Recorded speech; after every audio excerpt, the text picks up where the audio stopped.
السلام علیکم ناظرین، میں محمد اسلم حسین سیاست کی عالمی خبروں میں آپ سب کا استقبال کرتا ہوں۔ جاپان میں NHK ورلڈ نے رپورٹ کیا ہے کہ ملک میں کووڈ-19 کے کیسز میں تیزی سے اضافے کے درمیان ایک جاپانی ماہر صحت نے سخت وارننگ جاری کی ہے اور کہا ہے کہ جنوری کے اوسط کے بعد روزانہ نئے کورونا وائرس کے کیسز بڑھ سکتے ہیں، ممکنہ طور پر پچھلے ریکارڈ کو پیچھے چھوڑ سکتے ہیں۔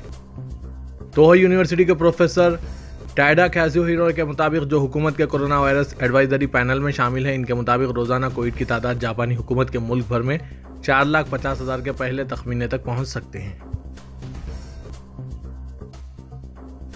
برطانیہ کے وزیر اعظم رشی سنک نے آج اتوار کو 3 بار یہ بتانے سے انکار کر دیا کہ آیا وہ پرائیویٹ ہیلتھ کیئر استعمال کرتے ہیں یا نہیں۔ BBC کے سنڈے وڈلورا کانسبرگ پروگرام میں انٹرویو کے دوران جب ان سے پوچھا گیا کہ کیا وہ کسی پرائیویٹ GP کے ساتھ رجسٹرڈ تھے یا نہیں، تو رشی سنک نے جواب دیا، صحت کی دیکھ بھال ایک ذاتی انتخاب تھا۔ میں ایک NHS خاندان میں پلا بڑا ہوں۔ میرے والد ایک ڈاکٹر تھے اور ایک ماں جو فارماسسٹ تھی۔ BBC نے برطانیہ کے وزیر اعظم کے حوالے سے یہ بات کہی۔ سری لنکا اور تھائی لینڈ دونوں ممالک کے درمیان آزاد تجارتی معاہدے پر مذاکرات کا تیسرا دور 9 اور 10 جنوری کو کولمبو میں منعقد ہونے والا ہے۔ سری لنکا کے صدر کے میڈیا ڈویژن نے آج اتوار کو بتایا کہ تھائی لینڈ سے 26 مندوبین مباحثوں میں شرکت کریں گے۔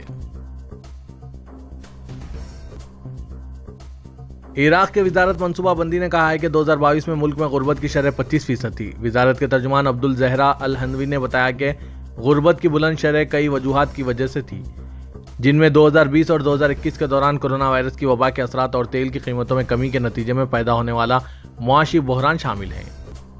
آج سرکاری زیر انتظام عراقی خبر رساں ایجنسی نے یہ بات کہی۔ انہوں نے کہا کہ حکومت نے کمزوروں اور غریبوں کی مدد کے لیے کئی اقدامات کیے ہیں، جیسے کہ سماجی نگہداشت کے تحت آنے والوں کی تنخواہوں میں اضافہ اور راشن کارڈ کے نظام کو بہتر بنانا، جو عراقی خاندانوں کو بنیادی غذائی اشیاء فراہم کرتا ہے۔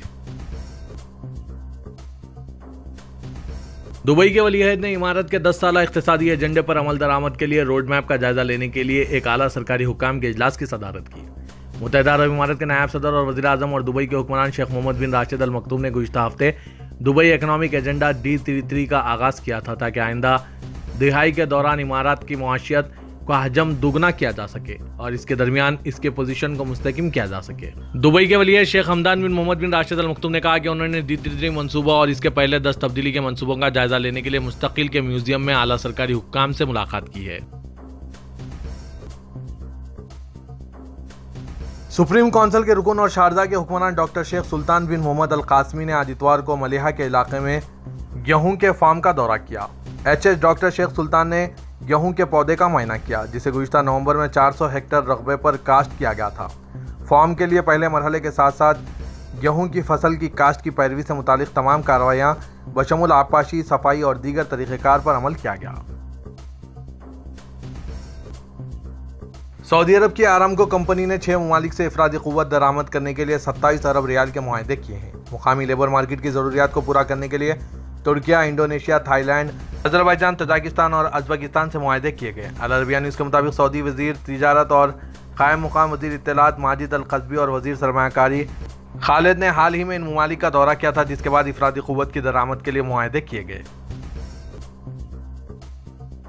سعودی عرب میں مسلسل بارش کے باعث مکہ مکرمہ کے پہاڑ، وادیاں اور گھاٹیاں سرسبز اور شاداب ہو گئی ہے۔ سابق ویب سائٹ کے مطابق پہاڑوں اور صحرائی علاقے میں حد نگاہ ہریالی نظر آ رہی ہے۔ مکہ مکرمہ گورنریٹ نے ٹویٹر پر اپنے آفیشیل اکاؤنٹ میں دل کو لبھانے والی ہریالی کی متعدد تصاویر شیئر کی ہے۔